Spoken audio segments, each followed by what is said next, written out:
luar biasa. Kita luar biasa karena Tuhan Yesus itu baik bagi kita. Sekarang coba katakan kepada kanan sini saudara-saudara, Tuhan Yesus baik bagimu. Katakan sebaliknya, Tuhan Yesus baik bagimu juga loh. Sekarang kita katakan bersama-sama, Tuhan Yesus baik bagi kita semuanya. 1, 2, 3. Ya, puji nama Tuhan saudara. Kebaikan Tuhan itu dinyatakan kepada setiap orang percaya, sehingga saat ini tema yang akan kita pelajari bersama-sama adalah senantiasa menikmati penyertaan Tuhan. Apa saudara-saudara? 1, 2, 3.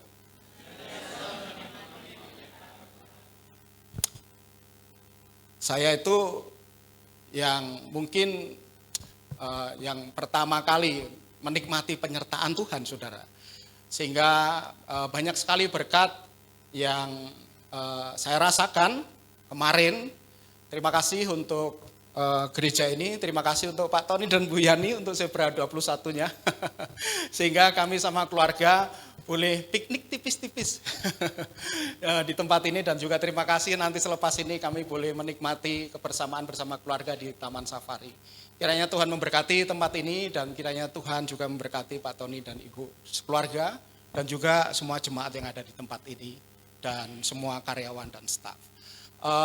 Pada saat ini saudara-saudara, ini adalah suatu kesempatan yang sungguh baik bagi kita semuanya, khususnya pendeta-pendeta dan juga BPD Jabatara, bagaimana setelah sekian lama, maka kita diperkenankan Tuhan untuk mengadakan tukar mimbar di minggu yang kelima ini. Sehingga saat ini saya boleh melayani di tempat ini, saya bersama-sama dengan keluarga saya, saudara-saudara. Saya melayani di Gereja Baptis Indonesia Depok. Saat ini saudara-saudara dilayani oleh 2 Yohanes.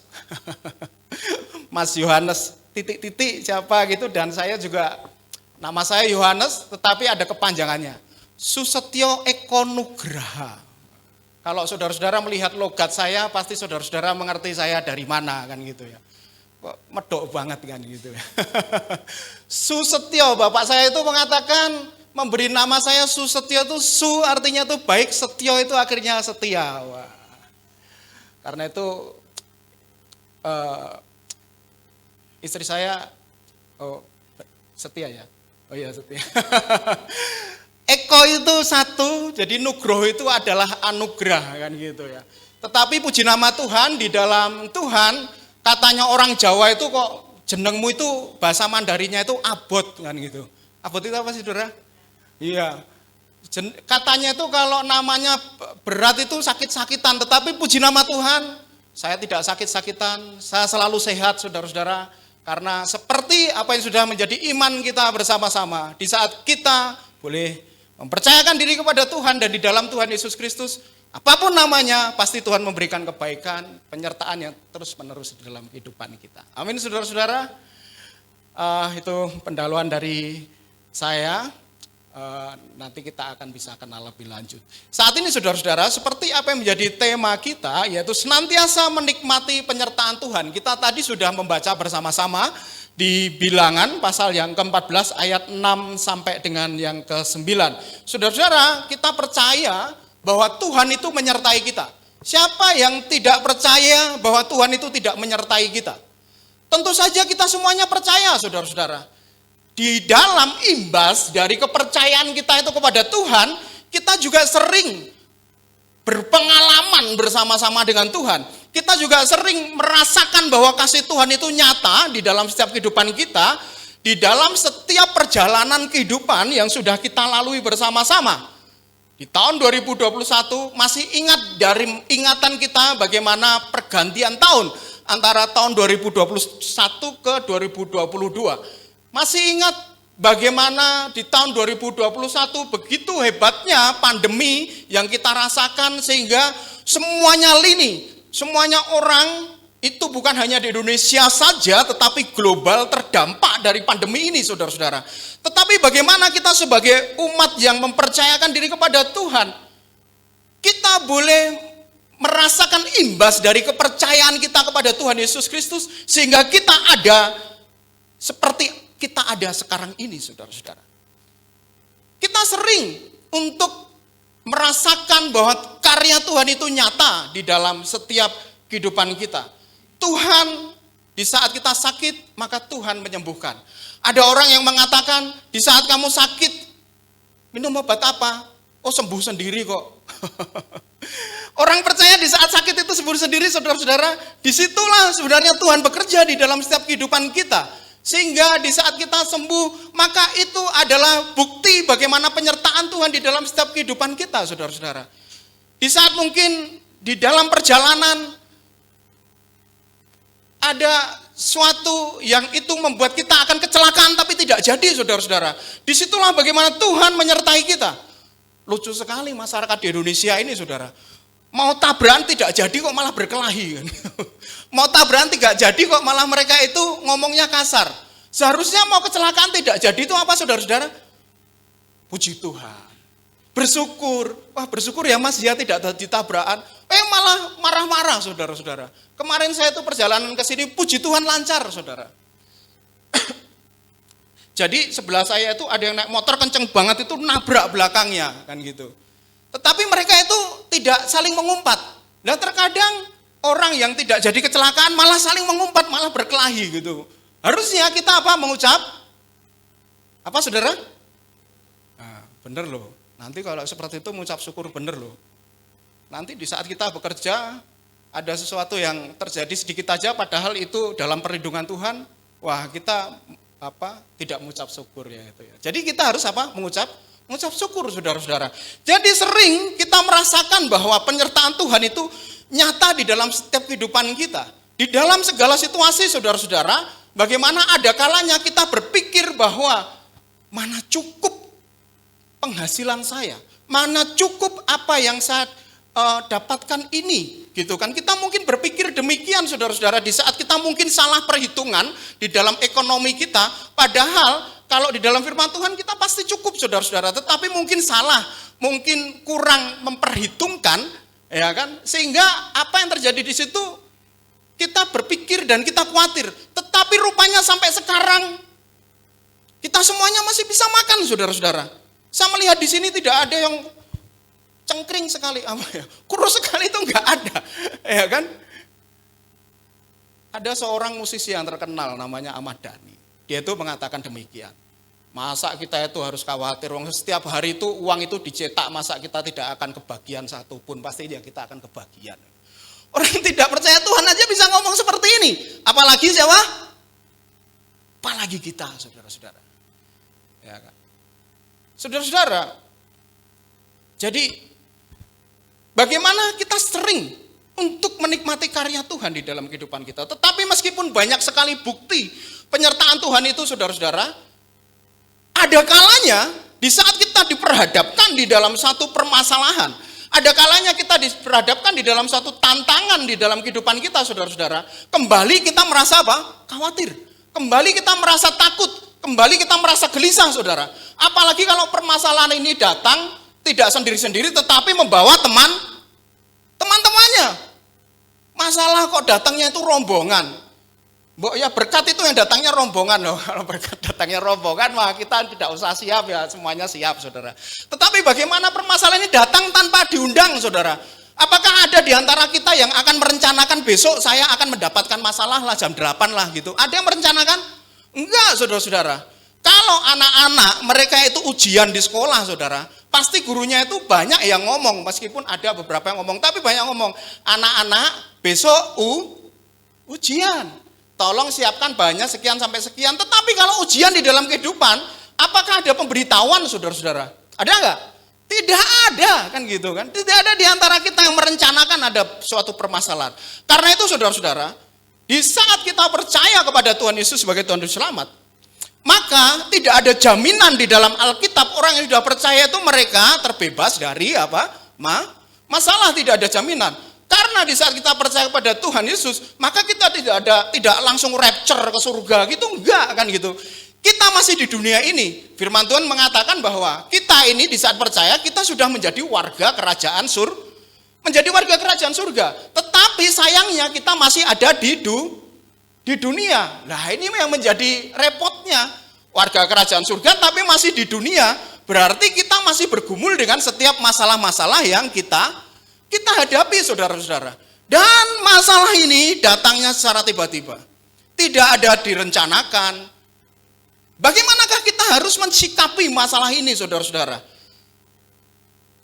Kita sama dengan orang yang lain di dunia ini. Yang ada di sini, yang ada di tempat yang lain, dimanapun, bagaimanapun profesi kita, tidak ada satu orang pun yang mereka itu terlepas dari apa? Dari masalah, saudara. Jikalau semuanya orang memungkinkan ada masalah di dalam setiap kehidupannya, maka lalu bagaimana kita bedanya dengan mereka? Bedanya adalah bagaimana kita mensikapi, bagaimana kita untuk caranya menghadapi masalah tersebut. Itulah yang menjadi perbedaan antara warga kerajaan surga dengan orang yang percaya kepada Tuhan Yesus dengan orang yang belum percaya. Apakah sikap kita, saudara-saudara? Saat ini kita akan belajar bersama-sama dari dua tokoh di dalam firman Tuhan yang kita sudah baca, yaitu Yosua dan siapa tadi? Yosua dan Kaleb. Dia adalah dua pengintai dari 12 pengintai yang diutus oleh Musa untuk memasuki tanah perjanjian. Saat itu Musa mengutus 12 pengintai. Jadi kalau mau mengadakan penyerangan, ya Musa ini menggunakan taktik mengintai dulu daerahnya seperti apa. Supaya tidak subjektif diri, maka tidak satu saja yang diutus, tetapi berapa? 12. Di saat 12 ini diutus saudara-saudara, maka ada 10 pengintai yang mereka itu mengatakan yang intinya adalah mengenai pesimis, takut, khawatir, karena tantangannya lumayan besar. Di saat Tuhan memberikan tanah perjanjian, tidak begitu saja diberikan oleh Tuhan. Tetapi rupanya di saat mereka di bibir tanah perjanjian sebelum mereka memasuki itu ya saudara-saudara, mereka menyaksikan di situ 12 pengintai ini yang mereka saksikan sama. Tetapi perspektif mereka, tetapi pandangan mereka di dalam menghadapi masalah yang dihadapi itu berbeda saudara. 12 pengintai, 10 pengintai, mereka itu ketakutan, mereka itu khawatir, mereka itu pesimis. Tetapi Yosua dan Kaleb tidak demikian. Mereka optimis, mereka yakin saudara-saudara. Kenapa mereka yakin? Karena mereka melihat di dalam pengalaman-pengalaman yang telah lalu, Tuhan menyertai di dalam setiap kehidupan mereka. Tuhan menyertai perjalanan bangsa Israel. Bagaimana bangsa Israel di saat mereka keluar dari perbudakan Mesir, salah satu mujizat yang besar, karya Tuhan yang besar di dalam perjalanannya, saat itu mereka boleh berjalan di tengah lautan, di saat lautan itu dibelah, laut terbelah saudara-saudara. Sehingga mereka boleh melalui laut itu, dan di saat pasukan Fir'aun ini mengejar, maka laut itu tertutup kembali dan Fir'aun bersama pasukannya binasa. Orang-orang Israel boleh lepas dari cengkraman Mesir. Tidak hanya situ saja saudara. Bagaimana di saat mereka berjalan, maka Tuhan memberikan tiang awan. Dan di saat malam itu seperti tiang awan ini seperti tiang api saudara-saudara. Lalu juga di saat mereka lapar, Tuhan memberikan apa? Burung puyuh. Begitu luar biasanya penyertaan Tuhan di masa lalu. Inilah yang diingat oleh Yosua dan Kaleb. Sehingga di saat mereka melihat tantangan di dalam mereka akan memasuki tanah perjanjian, mereka optimis. Karena Tuhan memberikan tanah perjanjian itu, pasti Tuhan juga akan memberikannya kepada kita sebesar apapun tantangannya saudara-saudara. Saat ini saudara, kita akan belajar pada saat Yosua dan Kaleb senantiasa menikmati penyertaan Tuhan, maka ada 3 hal yang menjadi sikap mereka dalam menghadapi permasalahan hidup. Yang pertama, mempunyai cara pandang yang benar terhadap masalah yang dihadapi. Kita akan baca bersama-sama. 1, 2, 3. Ya, cara pandang yang benar, perspektif yang benar terhadap masalah yang dihadapi. Ada 2 pandangan yang berbeda antara 10 pengintai dengan 2 pengintai saudara. 10 pengintai ini mengatakan bahwa di Bilangan 13 ayat 32 di pasal sebelumnya, mereka itu mengatakan bahwa penduduk negeri itu saling memakan. Jadi mereka itu kanibal saudara-saudara. Dan di samping itu mereka juga mengatakan bahwa kita ini seperti apa? Belalang. Artinya adalah kita ini kecil banget dibandingkan mereka itu, kita itu besarnya itu tidak ada apa-apanya. Karena mereka adalah orang-orang raksasa. Ya, orang-orang raksasa. Jadi inilah yang membuat 10 pengintai ini mereka langsung minder, mereka itu langsung ketakutan, mereka langsung gelisah dan mereka pesimis saudara-saudara. Karena melihat tantangan yang besar dihadapi, melihat masalah yang dihadapi. Tetapi Yosua mempunyai perspektif yang berbeda. Yosua mempunyai cara pandang yang berbeda di dalam melihat masalah yang ada di hadapannya saudara-saudara. Yosua tidak mau berfokus kepada tantangan yang dihadapi, tetapi Yosua ingin berfokus kepada janji Tuhan. Yosua ingin berfokus bahwa Tuhan, di saat Tuhan itu janji akan memberikan tanah terjanji itu kepada bangsa Israel, Tuhan itu pasti akan memberikannya. Karena itu Yosua berfokus kepada apa? Kepada tanah perjanjian itu. Yosua mengatakan di ayat yang ke-7 itu, negeri yang kami lalui untuk diintai itu luar biasa apa? Luar biasa baiknya. Inilah yang menjadi optimisme Yosua. Di saat Yosua dan Kaleb mempunyai cara pandang yang benar terhadap masalah yang dihadapi. Kenapa Yosua dan Kaleb bisa mempunyai cara pandang yang benar demikian, saudara-saudara? Karena apa? Karena mereka mempunyai keyakinan bahwa Allah tidak pernah ingkar janji. Yang berjanji itu Allah loh, bukan manusia loh. Nah kalau manusia itu berjanji maka ada peribahasa, kue janji esok tempe, sore sore bakwan apa dan sebagainya kan gitu kan. Banyak orang yang berjanji demikian gitu kan. Pagi tempe, sore kedelai gitu kan. Ini adalah peribahasa bahwa di saat banyak orang mereka itu berjanji, banyak orang juga yang mereka itu tidak bisa menepati gitu ya. Tetapi di saat Allah berjanji saudara-saudara, maka Yosua yakin. Yosua melihat masalah ini dengan cara pandang yang benar akan masalah yang dihadapi. Karena apa? Karena Allah berjanji. Kalau kita bicara tentang janji saudara, arti janji adalah bagaimana seharusnya kita bebas, tetapi kita membatas diri kita di saat kita berjanji. Di saat saya berjanji akan berkhotbah di Taman Safari ini, maka saya membatas diri saya jam 8 saya harus berkhotbah di tempat ini. Saya tidak boleh untuk hadir di tempat lain. Kalau saya hadir di tempat lain, maka saya ingkar janji. Ada janji di lampu merah, kuning, apalagi? Bukan di langit yang biru ya kan? Itu lampu merah, bukan pelangi. Ada janji bahwa nanti tidak mungkin merah terus, pasti akan hijau, gitu kan? Kecuali kalau lampu merahnya error. Tetapi di situ ada janji, sehingga masyarakat tahu, oh kalau lampu merah pasti nantinya akan hijau. Di saat hijau kuning merah lagi saudara-saudara. Tetapi terkadang orang-orang itu tidak sabar dengan janji lampu merah ini. Wah gitu kan.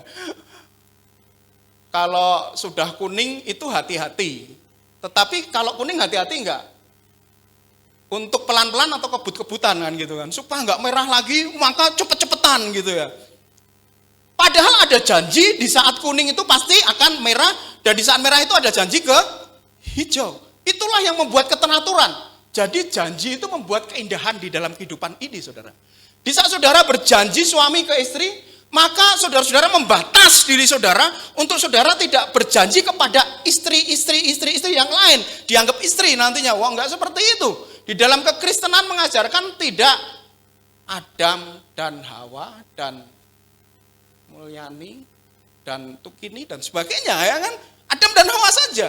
Di saat kita membatas diri kita kepada janji kepada istri kita, maka disitulah komitmen kita untuk kita tidak mengikatkan diri kepada perempuan lain. Atau laki-laki di saat dia itu, atau perempuan di saat dia itu sudah berjanji kepada istrinya, maka dia itu tidak akan hidup dengan laki-laki yang lain.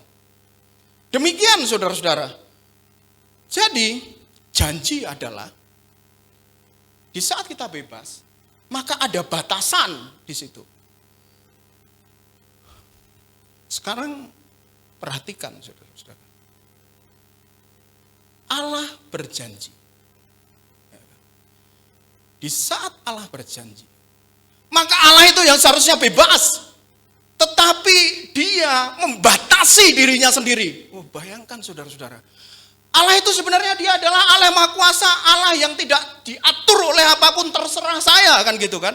Tetapi dengan kebesaran kasihnya, tetapi dengan kebaikannya itu saudara-saudara, dia rela untuk membatas dirinya sendiri. Di saat Allah itu berjanji kepada siapa? Kepada kita. Amin saudara-saudara. Yang bebas itu membatas dirinya. Bukan untuk dirinya sendiri, tetapi untuk kita. Dia berjanji, salah satu janji Tuhan kepada bangsa Israel adalah Tuhan akan menyediakan tanah perjanjian kepada mereka. Inilah janji Tuhan yang kita boleh melihat ini di dalam penerapan di masa kini. Bagaimana Tuhan yang dipercaya oleh Yosua dan Kaleb itu adalah Tuhan yang sama yang kita percaya saat ini, saudara-saudara. Dia adalah Tuhan yang kita percaya saat ini adalah Tuhan yang berjanji kepada Yosua dan Kaleb saat itu. Tuhan yang membatas dirinya sehingga ia mengingat akan bangsa Israel dan dia memberikan janjinya itu kepada bangsa Israel. Di saat Tuhan itu memberikan janjinya kepada bangsa Israel, tidak menutup kemungkinan, tidak mustahil. Apa yang bisa dilakukan di dunia ini, apa yang mustahil bagi kita, tidak mustahil bagi Tuhan. Di saat Tuhan berjanji kepada mereka, Tuhan juga akan memberikan janjinya, menepati janjinya kepada kita. Amin, saudara. Apakah janji Tuhan itu, saudara? Inilah janji Tuhan.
Biasanya Tuhan kita, Tuhan Yesus Kristus. Ya kan? Amin saudara-saudara. Nyata bagi setiap yang percaya. Karena itu marilah kita yang pertama, di saat kita ingin senantiasa menikmati penyertaan Tuhan di dalam kehidupan kita, marilah kita mempunyai perspektif yang benar terhadap masalah yang kita hadapi. Mempunyai cara pandang yang benar. Kita sering berpengalaman dengan Tuhan. Di saat mungkin nanti ada masalah-masalah yang kita hadapi, tahun 2022 masih lama, kita tidak tahu pandemi ini seperti apa nantinya. Kemarin kita harus pakai 2 masker, mungkin nantinya kalau disuruh pakai 10-15 masker kita nggak tahu, saudara-saudara. Tetapi satu janji Tuhan, saudara-saudara, mujizat Tuhan nyata bagi yang apa? Iya. Karena itu di sini dikatakan, wah penulis lagu ini sangat dalam maknanya, saudara. Jangan pernah menyerah, jangan apa? Jangan putus asa, kan gitu kan. Saat ini kita ada di sini, saudara-saudara. Ini adalah bukti ketidakmenyerahan kita, bukti ketidakputusasaan kita. Di saat kita boleh bersama-sama ada, kita boleh bersama-sama menikmati akan kasih Tuhan ini adalah bukti bagaimana di saat kita menyerahkan diri penuh kepada Tuhan, maka Tuhan, Dia adalah setia. Dia adalah Allah yang tidak pernah meninggalkan kita. Marilah kita selalu setia dan mempercayakan diri kepada Tuhan, saudara-saudara. Banyak sekali hal yang kita alami di masa lalu. Berkat Tuhan di masa lalu dan pastilah Tuhan juga akan menganugerahkan kepada kita di masa-masa mendatang. Percayalah. Kanan kiri saudara katakan percayalah. Wah, kayak seperti itu, ya kan? Amin, saudara-saudara. perspektif yang benar terhadap masalah yang dihadapi. Lalu yang kedua, next. Pada saat Yosua dan Kaleb senantiasa menikmati penyertaan Tuhan, maka ada 3 hal yang menjadi sikap mereka dalam menghadapi permasalahan yang hidup. Yang kedua adalah mempunyai cara pandang yang benar terhadap diri sendiri. Apa saudara? Mempunyai? Ya, kalau saudara-saudara itu main catur itu pasti tahu. Ini tuh pion. Kalau di bahasa Jawa itu lebih tegas lagi. Krocok. Kerucuk kecil gitu kan. Tetapi di saat dia ngaca, dia itu pengennya itu enggak kerucuk, dia itu pengennya apa? Dia pengennya raja gitu kan. Ya, ayo kita mempunyai cara yang benar. Apa cara pandang yang benar terhadap diri sendiri di saat kita mau untuk menikmati penyertaan Tuhan. Ayat 8 kalau kita melihat di situ saudara-saudara, maka dikatakan jika Tuhan berkenan kepada kita. Pada saat Tuhan berkenan kepada bangsa Israel, maka saudara-saudara, Tuhan membawa mereka masuk ke tanah perjanjian. Negeri itu diberikan kepadanya, saudara-saudara. Negeri itu diberikan oleh bangsa Israel jikalau Tuhan berkenan. Jadi semua yang kita terima, semua yang ada kepada kita, saudara-saudara, itu adalah bukti bagaimana penyertaan Tuhan dan itu adalah perkenanan Tuhan. Kenapa Tuhan mengaruniakan pekerjaan ini kepada kita? Kenapa Tuhan mengaruniakan, memberikan berkat ini kepada kita? Apakah itu pernah kita tanyakan kepada kita, saudara-saudara? Saya di saat menanya kepada anak saya, kamu itu nak, di saat kamu itu main piano itu, kamu cepat bisanya. Ya kebetulan saya dulu lulusan musik gereja di Sekolah Tinggi Teologi Baptis yang D3. Terus saya melanjutkan lagi sekolah sekolah teologi di Sekolah Tinggi Baptis Jakarta, Sekolah Tinggi Teologi Baptis Jakarta, saudara. Jadi saya dulu sering mengajar piano kemana-mana kan gitu kan. Ada murid-murid yang cepat bisanya, ada juga yang 2 tahun, 3 tahun nggak bisa-bisa kan gitu. Lalu saya bilang sama orang tuanya, mungkin sama saya nggak cocok ya gitu ya, sehingga tolong bisa cari murid yang lain. Oh iya Pak, ya memang dia itu malas belajar ya, tahu malas belajar di saat itu tanya kepada saya, emang apa anak saya nggak bisa-bisa karena nggak malas belajar. Tetapi ada juga saudara-saudara yang itu karena perkenanan Tuhan, di saat megang sebentar aja itu dia itu langsung cepat bisa, saudara. Dan ini termasuk anak saya Gabriel itu bisa demikian gitu. Saya kemudian mengatakan kepadanya, kamu seperti ini karena siapa? Apakah karena kamu sendiri kan gitu? Enggak kan gitu. Terus karena siapa? Di saat orang lain itu enggak bisa-bisa, tetapi di saat dia megang sebentar itu bisa karena siapa? Karena perkenanan Tuhan. Kenapa kamu? Kenapa bukan yang lain? Kenapa bukan murid papa yang lain yang mereka itu pengen bisa tapi enggak bisa-bisa? Kenapa kamu kan gitu kan? Kalau kita tanyakan ini saudara-saudara, maka kita kembali akan, oh Tuhan terima kasih. Ya kan? Kenapa Tuhan memberikan pekerjaan ini kepada saya? Kenapa saya hidup di tempat ini banyak sekali orang-orang yang kehidupannya itu enggak menentu? Apakah kita pernah menanyakan itu saudara-saudara? Ya kan? Itu semuanya kalau Tuhan tidak berkenan, tidak mungkin kita akan mendapatkan semuanya itu. Kenapa bukan orang lain? Padahal terkadang banyak orang yang mereka itu sudah bekerja keras dari pagi sampai pagi lagi. Ya kan? Papa nggak pulang, bebe. Sudah nggak pulang, nggak bawa uang lagi, masaknya banget kan gitu, kasihan. Ya kan? Tetapi ada kalanya kita sebagai orang percaya, kita bekerja mendapatkan hasil sesuai dengan apa yang menjadi pekerjaan kita. Dan juga terkadang kita tidak bekerja, ada berkat yang diberikan kepada kita. Ngopo kok aku kan gitu loh, kenapa kok saya kan gitu. Apakah kita pernah menanyakan itu saudara? Itu semuanya tidak lepas dari apa? Perkenanan Tuhan. Ya kan? Jadi saudara-saudara, marilah kita libatkan Tuhan di dalam setiap pekerjaan kita. Di dalam setiap apa yang dipercayakan Tuhan di dunia ini kepada kita. Di dalam pekerjaan kita, di dalam sekolah dan sebagainya. Firman Tuhan itu mengatakan, lakukanlah semuanya itu seperti kamu melakukan untuk Tuhan. Di saat kita melakukan untuk Tuhan, pastilah kita juga akan bekerja semaksimal mungkin. Bekerja sebaik mungkin. Karena yang kita layani bukan manusia. Meskipun kita di sini punya atasan, saudara-saudara, tetapi yang kita layani adalah Tuhan. Di saat kita yang layani adalah Tuhan, pastilah di dalam pekerjaan kita akan memberikan yang iya kan? Amin, saudara-saudara. Gitu. Di saat kita memberikan yang terbaik, percayalah, ya kan? Rumus Alkitab itu percayalah, ya kan? Tuhan akan memberkati kita. Tuhan akan memperhitungkan semuanya, saudara-saudara. Ya. Jangan kita hitung-hitungan sama Tuhan, tetapi lakukanlah yang menjadi bagianmu. Maka Tuhan yang akan melakukan bagiannya, kayak seperti itu dong. Mungkin di saat kita, saudara-saudara, sudah berusaha, sudah melakukan banyak hal, maka mungkin Tuhan belum berkenan di dalam memberkati setiap kita, maka janganlah putus asa. Teruslah. Di saat langkah kita benar, di saat tujuan kita benar, saudara-saudara, kita pengkhotbah mengatakan semuanya akan indah pada waktunya, saudara-saudara. Sehingga di saat kita melakukan semuanya itu, meskipun kita berpikir, kok hasilnya masih seperti ini, tetapi di dalam setiap kehidupan orang percaya, pasti ada rasa syukur dan rasa syukur. Selalu, apapun hasilnya, apapun yang kita dapatkan, tidak mengurangi sukacita kita. Di saat kita mempunyai perspektif yang benar kepada diri sendiri, di saat Tuhan memberkati kita, di saat Tuhan menyertai kita, maka di saat kita menerima berkat Tuhan itu, saudara-saudara, bukan kita aktor utamanya, tetapi siapa? Tuhan. Bukan kita sumbernya, tetapi siapa? Tuhan. Itu, saudara-saudara. Next. Ada seorang pelukis yang cukup terkenal di zaman Renaissance. Namanya adalah Michelangelo. Siapa yang belum pernah kenal nama ini? Ya.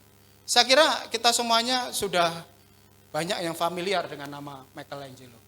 Oh iya, itu namanya anak dari tetangga saya, namanya Angelo kan ya.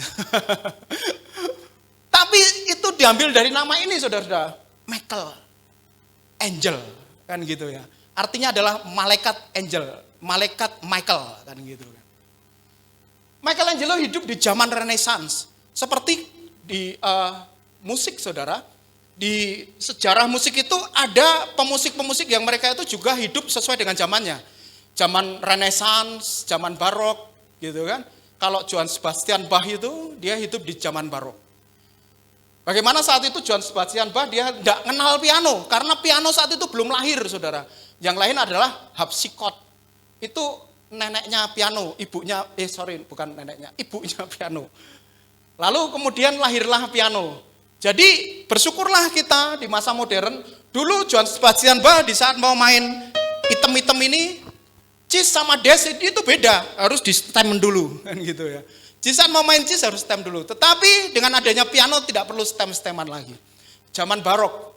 Ada juga zaman klasik, ini adalah zamannya Mozart kan gitu. Saya tidak pelukis, jadi saya tahu sejarah musik. Lalu ada zaman romantik, itu eranya Beethoven, lalu zaman Evanisme itu eranya Franz Liszt kan gitu. Tetapi ada rupanya zaman juga seni, yang itu bukan seni musik, yaitu seni lukis dan seni pahat. Dia patung, dia hidup di zaman Renaissance. Zaman Renaissance berarti sebelum zaman Barok gitu ya. Jadi sekitar tahun 1500 ini sama dengan sejarah musik, bahwa tahun 1500-an adalah zaman Renaissance bagi musik dan juga bagi seni pahat dan lukis. Saat itu saudara-saudara, Michelangelo dia itu dipercaya untuk melukis langit-langit Kapel Sistina di Vatikan Roma. Michelangelo cukup terkenal. Dia berpikir di artisnya. Saya cukup dikenal orang. Sampai sekarang pun namanya dikenal, saudara-saudara. Michelangelo di saat melukis langit-langit Kapel Sistina. Jadi langit-langit ini mempunyai arti, saudara. Artinya adalah penciptaan dunia oleh Tuhan, lalu hubungan manusia dengan Tuhan, dan juga jatuhnya manusia dari cinta Tuhan. Kemudian ada penyangga-penyangganya ini, penyangganya ini adalah menubuatkan bahwa Tuhan nanti akan mengirimkan juru selamat ke dunia ini. Itu yang melukis adalah Michelangelo. Di saat Michelangelo melukis dan dia sudah melihat semuanya, maka dia melihat ada perspektif yang benar di dalam dirinya sendiri. Bahwa Selama ini yang saya pikir saya artisnya. Selama ini yang saya pikir saya yang utama. Oh rupanya saya tidak ada apa-apanya. Yang utama adalah di balik yang saya lukis ini. Semua kreator alam semesta ini yaitu Tuhan. Yesus Kristus yang utama rupanya. Di saat dia melukis itu, dia menyadari bahwa aku ini bukan apa-apa. Dia menyadari di situ, saudara, bahwa Tuhanlah yang utama. Di saat saya terkenal, itu bukan karena saya, kan gitu ya. Tetapi yang saya lukis ini. Demikian juga saat ini, saudara. Marilah kita mempunyai perspektif yang benar terhadap diri kita sendiri. Di saat kita boleh melewati di dalam setiap kehidupan kita hari lepas hari, sampai tahun 2022 ini, saudara-saudara. Mungkin Tuhan memberkati saudara dengan berkat yang kita tidak pernah terpikir, oh itu diberikan kepada saya. Kan gitu. Marilah kita mempunyai perspektif yang benar terhadap diri sendiri. Sehingga kita boleh menikmati penyertaan Tuhan di dalam setiap kehidupan kita. Oke, selanjutnya yang ketiga, yang terakhir saudara-saudara. Pada saat Yosua dan Kaleb senantiasa menikmati penyertaan Tuhan, maka hal yang ketiga yang jadi sikap mereka dalam menghadapi permasalahan hidup adalah mempunyai cara yang pandang yang benar terhadap Allah. Apa? 1, 2, 3? Iya. Mempunyai cara pandang yang benar terhadap Allah. Yosua mengatakan di ayat 9, janganlah takut kepada bangsa negeri itu, sebab mereka akan kita telan habis. Bukan berarti langsung mereka itu juga ikut-ikutan kanibal. Ayo kita telan bersama-sama. Itu anaknya yang masih kecil itu nanti saya telan duluan, itu dagingnya masih empuk gitu kan. Wah, yang laku itu pasti kambing muda, bukan kambing tua ya kan, karena dagingnya masih empuk. Ayo kita telan, bukan seperti ini adalah kalimat metafor. Kalimat bagaimana, ayo pasti kita akan menang atas mereka.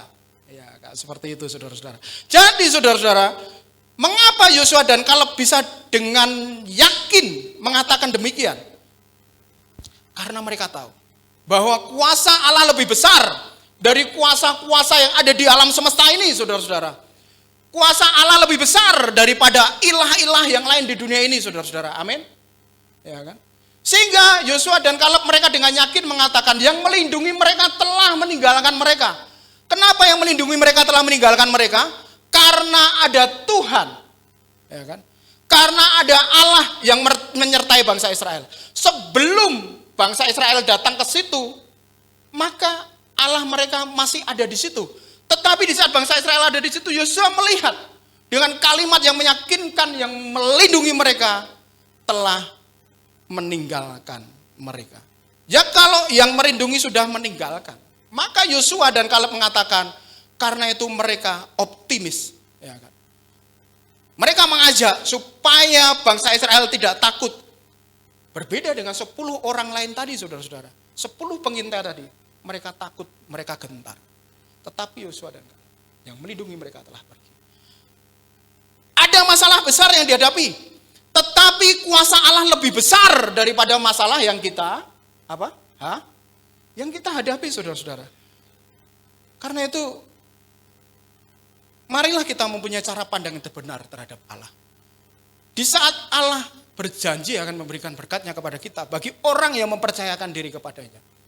Bukan hanya percaya saja. Banyak orang di luar sana itu mereka mengomong, orang Kristen itu enak ya, percaya Yesus itu masuk surga ya kan gitu kan. Masa hanya sekedar percaya hanya sekedar percaya saja masuk surga? Anak saya Soka itu di saat saya tanya, anak kecil saudara, Kak, untuk masuk surga caranya seperti apa? Percaya Yesus. Hanya itu? Iya hanya itu. Tetapi saudara-saudara, tentu saja kepercayaan kita itu harusnya berbeda dengan anak kecil, saudara-saudara. Apakah kita benar-benar percaya di saat keadaan yang membuat kalau secara dunia itu kita mundur, tetapi kita enggak, saudara-saudara. Terkadang kita lemah di dalam kepercayaan kita. Di saat kita menghadapi permasalahan, kita lemah di dalam kepercayaan kita. Apakah saudara percaya bahwa Tuhan itu sanggup menyembuhkan saudara? Di saat kita mungkin tidak sembuh-sembuh, apakah ini Tuhan tidak menjawab doa saya? Di saat kita percaya kepada Tuhan Yesus, pasti kita akan melihat makna di balik semua yang terjadi di dalam setiap kehidupan kita. Amin, saudara. Itulah arti kata percaya. Percaya itu bukan hanya percaya Yesus datang, rambutnya gondrong, lalu kumisan, lalu orang Yahudi. Bukan hanya itu, saudara-saudara. Tetapi percaya lebih daripada itu. Di saat kita sekarang, di dalam kehidupan keluarga kita, di dalam setiap, mungkin kita bergumul dengan jodoh, mungkin kita bergumul dengan siapakah pasangan hidup saya, apakah saudara percaya bahwa Tuhan memberikan kepada saudara tepat pada waktunya? Ya kan? Percaya tidak hanya secara dangkal, oh saya percaya Yesus saja, enggak kan gitu kan. Tetapi lebih dalam daripada itu, saudara-saudara. Tapi lebih luas arti kata percaya dari itu. Saudara, jadi yang di poin ini, di balik berkatnya yang siap diberikan kepada kita, tetapi Tuhan juga mengizinkan ada tantangan yang terjadi kepada semua orang yang percaya. Seperti kepada bangsa Israel. Supaya apa, saudara-saudara? Supaya kita semuanya tahan uji. Supaya kita semuanya itu boleh menjadi saksi bagi Tuhan. Katanya di Matius pasal 28 ayat 18-20, kita supaya menjadi saksi, saudara-saudara. Menjadi saksi di dalam kehidupan kita. Bagaimana mungkin kita menjadi saksi kalau kita belum pernah mengalaminya, saudara-saudara? Dia itu loh ditolong Tuhan. Saya itu sukanya itu mie ayam, saudara. Jadi di saat saya itu suka mie ayam, teman saya bilang mie ayam saya sana itu enak gitu. Saya belum percaya sebelum saya merasakannya. Demikian juga kita di dalam percaya Tuhan. Jangan sampai engkau hanya mendengar dari kata orang, tetapi alamilah sendiri, saudara. Ya kan? Amin. Saudara-saudara, Tuhan memberikan berkatnya kepada kita. Tetapi Tuhan mengizinkan untuk ujian, tantangan terjadi di dalam setiap kehidupan kita, di dalam kita memperoleh berkatnya ini. Supaya kita kuat di dalam Tuhan dan supaya kita menjadi saksinya. Terakhir yang saya katakan, saudara-saudara. Saya tuh waktu kecil dulu, ya kan? Ini tidak boleh ditiru, saudara-saudara. Rumah saya tuh di kampung di Solo sana. Tetangga saya tuh punya pohon mangga dan buahnya lebat. Nah, pasti pemikirannya sudah nyampe, ya kan? Tawa pasti pernah ngalami, ya kan? Sering tetangga saya tuh nggak ada di rumah. Karena itu tetangga saya tuh bilang, bocah kampung ini nakal-nakal tenan gitu. Sudah mangganya itu dimbu mateng-mateng, di saat ditinggal pergi itu mangganya udah nggak ada. Pelakunya siapa? Wah itu. Ya kan? Itu saudara, saya sama teman-teman saya. Oh bapaknya sudah pergi, ayo. Kan gitu kan. Ambillah mangganya gitu. Don't try at home. Jangan ditiru saudara-saudara. Demikian. Lalu saya merasa kok nggak enak banget ya. Masa harus nyuri terus kan gitu kan. Lalu saya berpikir, saya ingin menanam pohon mangga sendiri kan gitu kan. Lalu saya bilang mbah saya pengen nanam pohon mangga. Ya wes tanam le. Tapi nanamnya di mana? Kan kita nggak punya pekarangan, rumah kita, rumah kampung di situ. Saya berpikir juga supaya ini teman-teman saya nakal-nakal, saudara-saudara, ya kan. Nanti kalau pohon mangga saya besar, saya tanam di luar, nanti mereka, ya kan. Saya tahu karakter teman saya ini pasti diambil dia juga nantinya, ya kan gitu. Lalu saya tanamlah pohon mangga itu di dalam rumah, kan gitu kan. Pakai pot di dalam rumah. Nanti kalau berbuah, teman saya nggak bisa ambil karena saya tanam di dalam rumah. Lalu mbah saya, loh, Le, kok kamu tanam di dalam rumah? Oh iya, nanti takutnya dimaling teman-teman saya kalau itu sudah gede mbah, kayak seperti rumah sebelah kan gitu. Oh, ya udah kan gitu. Mbah saya cuma kayak gitu, kamu nanti akan lihat. Kan gitu. Di saat saya tanam di dalam rumah, saudara, apakah mangganya ini, pohon mangganya tumbuh, saudara? Tumbuh enggak? Enggak kan, enggak kena sinar matahari, enggak kena hujan, enggak kena badai. Malah semakin lama semakin mati. Saya bingung saya. Ya udah gitu kan. Akhirnya saya mengerti setelah besar kan gitu. Jadi rupanya saya kecil itu ya mikir sih gitu. Tapi pohon mangga dalam rumah. Di saat pohon mangga itu ditanam di luar rumah, saudara-saudara, maka dia kepanasan, dia kena badai, dia kena hujan. Apakah pohon mangga ini semakin mati? Enggak, saudara. Dia semakin bertumbuh dan kuat, saudara-saudara. Dan akhirnya apa? Berbuah lebat. Demikian juga dengan kita, saudara-saudara. Di saat ada badai, panas, hujan, dipanjat anak-anak kecil ya kan, dilempari. Loh kalau pohon bagus, buahnya bagus itu pasti dilempari orang. Jadi kalau kehidupan kita baik, maka saudara-saudara dicacat orang itu ya jangan jangan khawatir, itu lumrah kayak gitu kan. Ya kan? Pohon mangga yang baik itu pasti menghasilkan buah yang baik.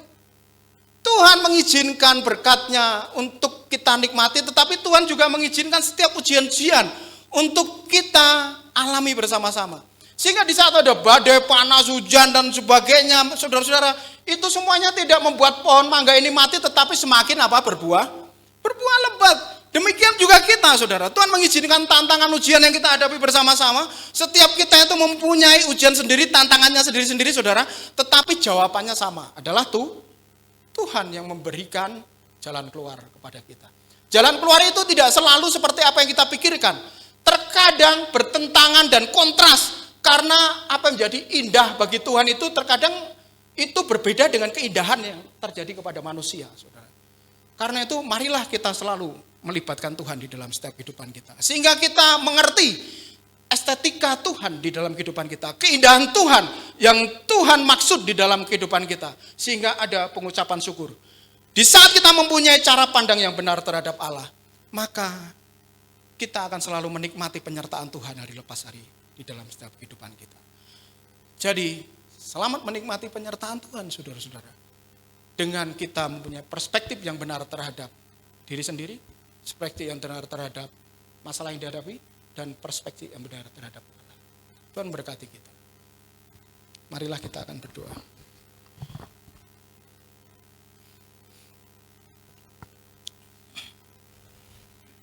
Kita akan merespon kebenaran firman Tuhan ini, saudara-saudara.